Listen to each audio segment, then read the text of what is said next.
today is all about sweet peas.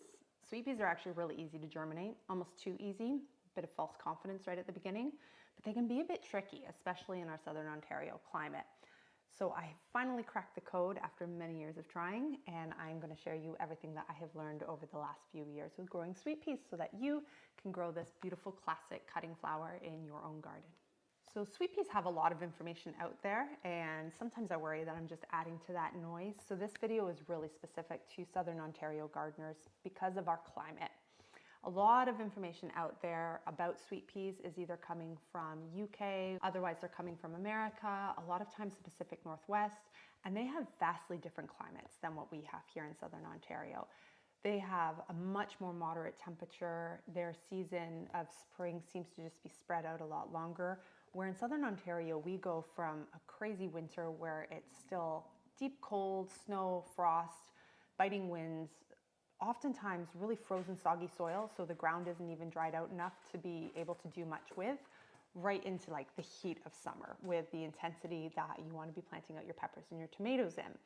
And sweet peas kind of don't work with that very well, but we can grow them here, we can grow them well. They just require a slightly different approach. And I also find that the information on seed packets and on these blogs is also a little bit vague or all over the place and conflicting. Some will say 4 weeks, some will say 6 weeks, some say direct sow, some say start indoors, some say sow when the soil is still cold, others mention your last frost date. So the information is not very clear. If you start to look at all of them, none of them really line up. I was able to find one resource for our area a few years ago in the Toronto Gardener's Journal, and they had recommended sowing your seeds indoors at the end of February, otherwise direct sowing in mid-March. And I had some okay success doing it that way, but it still wasn't ideal. So a lot of the problem that I was finding is that sweet peas, when started indoors, whether it's 4 weeks, 6 weeks, whatever you give them, they take off. They grow like stink. You sow them and they grow, and it doesn't seem to matter how many fans I add, how much light I give them. They grow so fast and they tend to get very leggy. And then when I transplant them, they don't transplant very well because they aren't robust.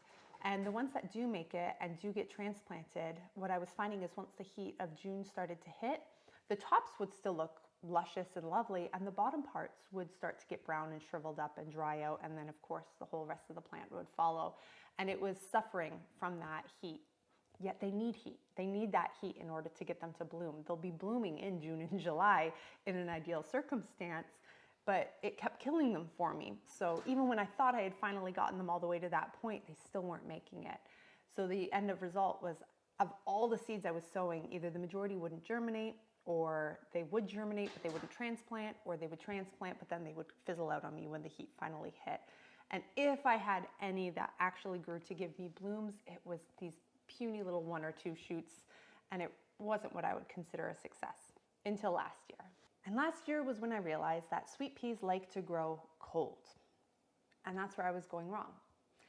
Oftentimes when we're thinking about seed starting, we're thinking about heat. We're thinking about grow lights and heat mats and indoor settings or heated greenhouses. And that is usually what causes a plant to germinate, what causes the plant to grow. It's that soil warming up. And there are some plants like sweet peas where that doesn't work so well. So today we're going to be diving into the timing and the specifics on how you can grow successful sweet peas in your Southern Ontario garden using a cold growing method. So with all things seed starting, we need to look at the end and then work our way backwards to figure out when we are going to be starting our seeds. So we are not going to be planting them out at the May 2-4 weekend or even at last frost. With sweet peas, because they like it cold, we're going to be planting them out usually 4 to 6 weeks before last frost. Now in my area, I'm in Southern Ontario, Durham region. I'm roughly hardiness zone 5B. And our last frost here is usually around May 5th to May 11th. So that's second week of May. And if we count back 4 to 6 weeks, that is putting us into usually the first week of April. Depending on our winters and our springs, we might even be able to get away with putting them in the ground towards the end of March. If you're in Toronto, this will probably be you, but a lot of times it's usually the beginning of April when they're going to be going in. And they are okay with cold. They can handle temperatures down to -5 Celsius. They are okay with snow. Snow is actually beneficial. It's an insulator. So if we're going to get a cold snap, it's almost better if we get it with the snow rather than on its own. So if we get any snow and it snows on the sweet peas, there's nothing to worry about there. What we do want to worry about though is if the temperature is going to be dropping down below that -5, we probably want to go out and cover them, pile up some leaves if you've got it, or some mulch of some sort around them, or a row cover, frost cover, blanket. If there's snow elsewhere, if you can maybe relocate it, you're still going to want to give them a little bit of coverage from those intense colder temperatures. But up to -5 Celsius, they're going to be just fine. So we are planting them out in that first week of April. And then most seed packets, most information, because they're very fast growers, say they just need about 4 weeks for seed starting. But because we're going to be growing them cold, we're going to double that. So we're going to give them 8 weeks. So again, counting back from there, that puts us into the beginning of February, which is right now. And this is why I'm starting my sweet peas. By growing them cold, it's going to really slow down the growth. So it's kind of like a tree sapling. If a tree sapling is just planted and it's got full sun and full water, it's going to grow really, really fast, but it can also grow really weak when it grows that fast, where a tree that's growing in the woods and maybe it doesn't have as much access to light and it doesn't have the same access to all of the different resources, it grows a lot slower, but it grows a lot stronger. And then when those resources do free up and the canopy opens up, it can really take off and be strong and robust. And we're doing a very similar method here with our sweet peas. So we're going to be starting them at the beginning of February. We're going to be growing them cold and slow for 8 weeks. And then we're going to be planting them out while it's still cold, but when our soil has now started to thaw and is no longer really soggy. And then by the time they have made it into that heat, when end of May, beginning of June, they are well rooted, they are robust, they've grown slowly, and they're just going to take off and they're going to bloom their heads off for you. Now there are kind of 2 different ways that we can start our sweet peas. One is just sowing the seeds into some soil. The other is to soak them first. I usually soak them just because that's what I've always read about doing, and it works well for me. I've never bothered to do any trials or tests to see if there's much of a germination difference between soaking and not soaking. I soak mine for 24 hours. I don't really get too fussy. I usually put them in one day, and then the next day I'm beginning to sow them. This year, however, I did that. Best laid plans went to waste, and I wasn't able to get to them. So because I had already soaked them, I didn't want to leave them soaking and therefore rot. So I ended up doing the paper towel method. Now this is another option that people do purposely. They like to pre-spout their sweet pea seeds, and that way they can actually see which ones are going to be viable and which ones are not, and plant them that way. Mine, I didn't intend to pre-sprout them. It was just I needed to hold them over. So if you end up starting the process and then find yourself in the same sort of pickle as me, this can buy you, we're almost a week later now. So we are a week later. We're a week later. And they are sprouted. They desperately need to get into the soil now, but they are still holding. So it can help to buy you a little bit of extra time before you're getting them into the soil. But the longer that they sit, and there are some here, you do start to run into the risk of them molding. So you want to be mindful of your timing with that. I don't like growing mine in cell trays. Some people also do them in soil blocks. You can do them in anything. You can do them in a container. You can do them in soil blocks. You can do them in cell trays. But my preference is to do them in storage containers. So these are storage totes that I have from Canadian Tire that I had from years ago. I would use them for my kids' clothing, and I just had them stacked up in the garage. But what I like is because they are clear, they act kind of like a little mini greenhouse. And when we get to how we're going to be growing them and storing them, you're going to see why that's beneficial. But the depth of them is also really great. It may not seem like we have enough height here for them to grow, but again, we're growing them cold, so they're going to be growing slow.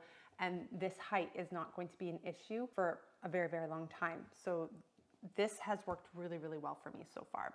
So in the bottom, I usually put about 2 to 3 inches of moist potting soil. Again, we want to make sure it's pre-moistened, all mixed up really well, and that way there's no dry patches, soggy patches, because potting soil can often be very hydrophobic.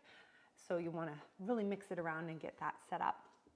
And then I simply just poke my holes into the soil, pop my seed in, and then cover over the seeds. You don't want to surface sow them. You do want to push them down and cover them over. And that's what we're going to do right now. And then we'll move on to the most important part about growing them cold, the cold. Yeah, so as we can see here, we have a lot that have really just taken off, but then we also have some that have molded on us.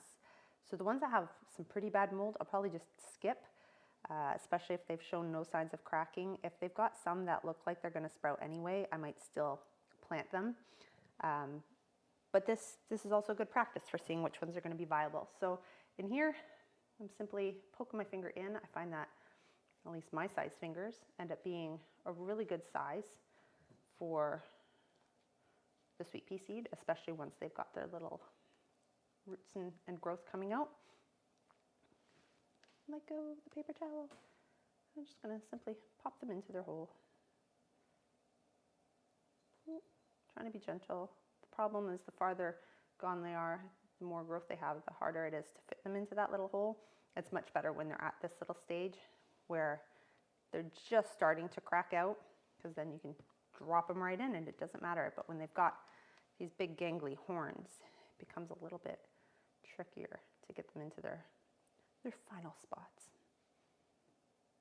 I have 100 seeds that I was able to fit into here, and very important part of the process is labeling. So I have 2 different varieties, so I've labeled them to show which side. And then what I also do, just to double check that I'm not messing up my labels, is good old painter's tape. So I stick, again, one on this side, one on this side, and then I'll do one for the actual container itself. And that way, if the lid comes off, gets flipped around, gets lost, we still know what's inside the tub. It's labeled 3 different ways, because this year I'm trying really, really hard to be on top of my labeling game.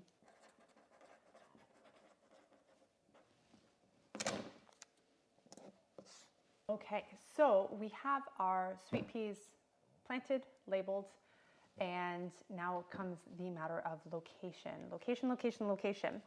So behind me here, I have our handy dandy little temperature gauge, and I'm not sure if it'll actually pick up the numbers over there for you, but for us, we have our top line is the cold cellar, the middle line is our outdoor garage, which is usually unheated. And then we have the outside temperature, which is on our front porch, so it's not sitting in the direct sun.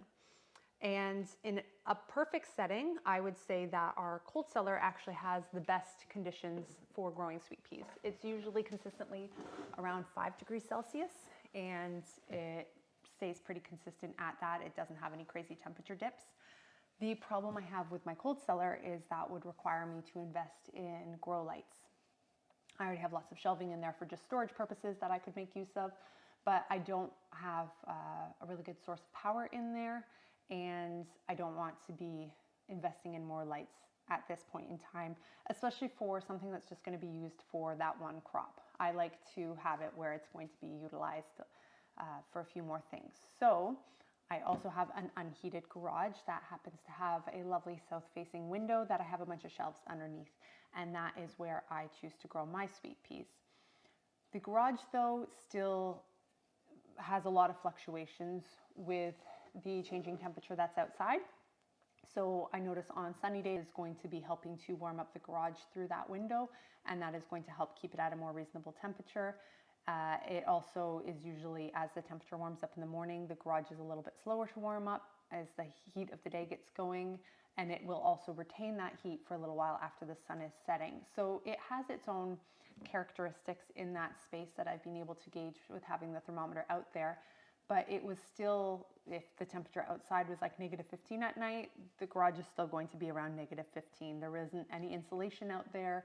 There isn't any really radiant heat coming from the house. So for me, it was easier to simply put a heater into the garage. We already had a bunch of them kicking around the house, little space heaters. We have one that's an oil heater.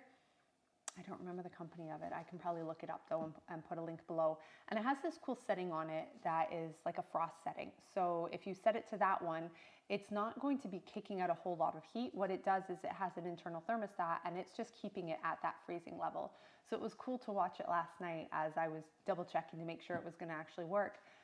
as the temperature outside of the house started to drop and drop and drop, that internal temperature of the garage was staying steady at 0. It did go to around -1, -2 when it was like -16 outside. But again, sweet peas are okay to -5, so that is not a problem. The other thing, we've made ourselves a little greenhouse here. So in addition to the sunlight coming through the window and creating that heat, we also then have this going to lock in some of the heat and help to retain that a little bit longer. And then as the backup, just to keep it when it is dipping below those freezing marks, the space heater just below is also going to be assisting us in keeping it at the right temperature. If I were to just simply put this into the garage as it is, at least last February I could get away with it. Last February I simply did that. I did not use a heater. Every single night I was bringing the tubs back inside though. So it was very high maintenance, and it was a headache to constantly be lugging them in and out. So this year I don't want to have to be doing that. The heater is going to just make my life a whole lot easier. But if you don't have a heater and you do have a similar setup to me where you have a window in your garage to be able to give you that nice lovely light and that heat during the day, but your nights are still going to be a problem, then you can haul them inside. You will still have success. If you also have a cold cellar and you happen to have grow lights, a cold cellar is going to be a great option. It is the perfect temperature for doing this. The problem is that sweet peas like it bright. If they don't have really bright sunshine or really bright grow lights, they are going to get leggy again, even with the growing slow, because they're going to be reaching for that light. So they want to be cold and they want it bright, bright, bright, bright. So I find that that south-facing window, it is a huge window. It is ample. I do find that they start to reach for the light. So every week I just rotate the bin, and that way they balance themselves out. Now, because they are growing so slow, the lid stays on, and the lid will stay on for quite some time. It has a good, 4 inches? Yeah, 4 inches of headspace in here, and it works just fine in my experience. By the time they are starting to hit to the top of that, we're also getting closer to the temperatures being far more reasonable, so I have no issue with popping them off. And then again, when I didn't have the heater, I would just go and put the lid on. I wouldn't even bring them inside at that point. So if it was starting to get into those negative temperatures, like -1, -2, instead of having a heater on or instead of bringing them indoors, I would just put the lid on, and it worked out just great. Otherwise, lid comes off, they're out there, they're growing, doing their thing. If you can, start adding a fan as they start to get a little bit longer to help with giving them some robustness. Always a good idea. I do not, and they still did just fine. They will still need to be hardened off in the sense of being acclimated to outside and being exposed to wind and rain and all of that stuff. So the week before I plan on planting them out, I start moving my bins outside and giving them some recess time where they're exposed to full direct sun, winds, all of that fun business, and then they go back inside for the night, and then they come back out the next day.